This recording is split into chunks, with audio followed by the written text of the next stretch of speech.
This is just incredible and Samantha not important. Bringing to you today the ancient news. Today we have a special segment surrounding King Tut and the history of his unfortunate death at such a young age. King Tut died at age 17 in 1323. He died in 1323 BC. Akhenaten, his father, was His father, Akhenaten, was extremely unpopular among the ancient Egyptian civilians because he introduced a new god and basically did away with all of the other ancient Egyptian gods. We're not really sure whether his mom is actually his half-sister or his mom. His mom could have possibly been his half-sister or his mom or both. So now let's go to Neha, who is interviewing Miss Jamie DeMario, an expert on King Tut himself. To you, Neha. So, I'm here today with the expert on King Tut's death, Miss Jamie DeMario.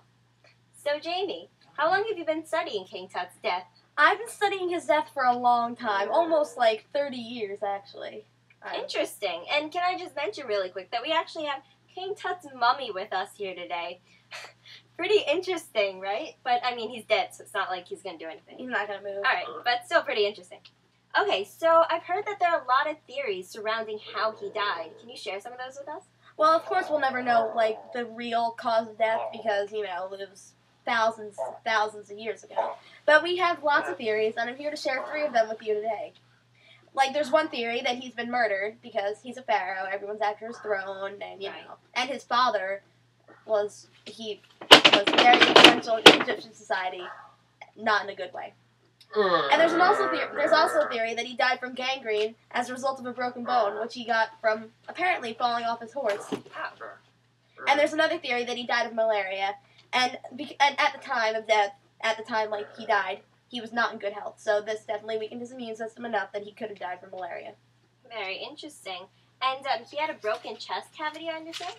Yes, when he fell off the horse, that's another theory that he had a broken chest cavity. All right, but that also could have been since when they first dug him up, when they first found him, they did play a lot with his body and tamper with it, so that definitely made a difference in how we look at his body. Right. So they've done a lot of tests on this case. What kind of tests have they done? Well, when they first got him, they did an X-ray, and that's when they realized that he had a lot of fractures, a lot of injuries, yeah.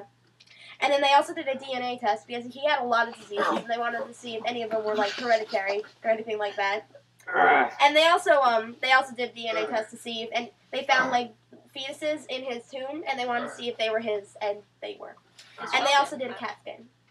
Wow. Children very young. What was he, 17 when he died? Yeah, around there. He was around 17. Around that age? Interesting. Yeah. So, I mean, wow, a lot has been, put into this. He's been a really huge significance on history. He has been.